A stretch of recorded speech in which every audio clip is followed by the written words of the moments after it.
હજીરામાં Arcelor Mittal company સામે કર્મચારીઓના પરિવારજનોમાં આક્રોશ ભભૂકી ઉઠ્યો છે। આટલી મોટી દુર્ઘટના પછી હજુ સુધી કંપનીના કોઈ જવાબદાર અધિકારીએ મોઢું ન બતાવતા હોવાનો મૃતકોના પરિવારે આક્ષેપ લગાવ્યો છે। કંપનીના ફેરેક્સ 2 પ્લાન્ટમાં દુર્ઘટનામાં ધવલ પટેલ, ગણેશ પટેલ અને જિગ્નેશ પારેખ અને સંદીપ પટેલ નામના 4 કામદારોના મોત થયા છે। મૃતકના પરિવારે આક્ષેપ કર્યો છે કે કંપનીમાંથી કોઈ મળવા નથી આવ્યું। મૃતકોના પરિવારજનોનો પણ કોઈએ સંપર્ક નથી કર્યો। ઘટના કંપનીમાં બની છે, માટે જવાબદાર કંપની જ ગણાય। મૃતકના પરિવારજનો યોગ્ય ન્યાયની માંગ કરી રહ્યા છે। તો યુબી એલિવેટરના કોન્ટ્રાક્ટર સૃજીતે ઘટનાને ખૂબ દુઃખદ ગણાવી। તેમણે પણ કંપની સામે રોષ વ્યક્ત કર્યો। કોન્ટ્રાક્ટરે કહ્યું કે કંપનીના કોઈ અધિકારીએ ઘટના સ્થળે આવવાની તસદી પણ નથી લીધી। જવાબદાર વ્યક્તિએ મૃતકોના પરિવારની મુલાકાત પણ નથી લીધી। કોન્ટ્રાક્ટરે માંગણી કરી છે કે કંપનીના જવાબદાર લોકોએ આગળ આવવું જોઈએ અને મૃતકોના પરિવારની મુલાકાત લઈને તેને યોગ્ય વળતર ચૂકવવામાં આવે। કંપની તરફથી કોઈ જાણ નહીં થઈ ગઈ છે, પણ ઘરે ડ્યુટીનો ટાઈમ પૂરો થઈ ગયો, ઘરે નહીં આવ્યા હતા। ઘરવાળા ચિંતામાં આવી ગયા, કોન્ટેક્ટ કરવાની કોશિશ કરી, કોઈ કોન્ટેક્ટ થઈ નહીં ગયો। જાતે અમે કંપનીમાં ગયા, કંપનીમાંથી બહારથી જ ખબર પડી કે ભાઈ આવું થઈ ગયું છે। કોનું થઈ ગયું એ કંઈ ખબર નહીં, કે આ સિવિલમાં લઈ ગયેલા છે। અમે સિવિલમાં આવ્યા, સિવિલમાં બી કોઈ પૂછવામાં આવ્યો તો પણ કોઈ કહેતા નહીં હતા। એમ્બ્યુલન્સમાં ચારના બોડી ડેડ પડેલા હતા। પછી પોલીસ વાળાને પૂછી, પોલીસ વાળો કે ભાઈ હજીરા પોલીસનું એ કામ છે, એ પોલીસ વાળો કોઈ નથી। પછી મીડિયા થ્રુમાંથી એ ખબર પડી, પછી મીડિયા વાળાને ઉપર કર્યું ત્યારે એ લોકો આવ્યો કે ભાઈ શું થયું, અને અત્યાર સુધી એનું કોઈ ન્યાય નિવાળો નથી। જે માણસને કામ કરેલું છે એ માણસ અહીંયા અમારે કોઈ મળવા આવતો નથી, જિમ્મેદારી લેવા માટે કોઈ આવતો નથી। 4-4નો જે થઈ ગયો ત્યારે કોની મળવાનું તૈયારી નથી, પોલીસ એને બોલાવતા નથી, કેસ લેતા નથી, કોને કઈ પડેલી નથી। 4 વ્યક્તિઓ લિફ્ટમાં કામ કરતા હતા,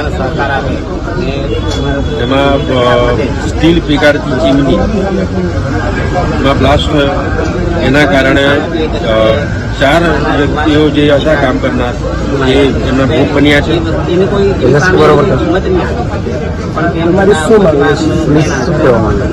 કંપની તરફથી પરિવારને સંતોષકારક થાય એટલું કંપની કરી આપે એટલી જ અમારી માંગણી।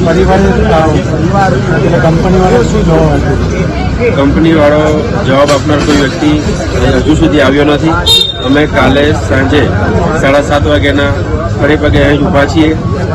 હજુ સુધી એસઆર સ્ટીલ કંપનીમાંથી જે કોઈ બી અધિકારી અથવા તો અમને સંતોષકારક લાગે એવો જવાબ આપવાવાળો વ્યક્તિ આવ્યો નથી। અમને કંપની દ્વારા કોઈ પરફેક્ટ માહિતી નથી મળી, પણ ધીરે ધીરે માહિતી મળી છે અને અમે તે રીતે આવ્યા છે। કંપની વાળાનો શું જવાબ આપ્યો? કંપની વાળા કોઈ પરફેક્ટ જવાબ આપ્યો નથી, બરાબર, પણ અમારી એટલી જ માંગણી છે કે માનવતાના ધોરણે કામ કરે। બધા એકબીજા પર જવાબદારી નથી આપીએ, આપણે માનવતાના ધોરણે કામ કરીએ અને જેમ બને તેમ, કેમ કે યુવાન છોકરો છે એનો કોઈ ઘડતર આપણે નથી, એની કોઈ કિંમત નહીં ચૂકવી શકે। પણ હું તો એટલું જ કહું છું કે બધા જ વ્યક્તિઓ રીતે માનવતાના ધોરણે કામ કરે અને જેમ બને તેમ જલ્દી। ઘાયલ કેટલા વ્યક્તિ? પૂર્ણ માહિતી તો મારી પાસે નથી, પણ 4 છોકરા છે એટલું ખબર છે। એમાંથી અમારો જે રિલેટિવ છે સંદીપભાઈ અશોકભાઈ પટેલ, ઉંમર આશરે 25 વર્ષ ખરી।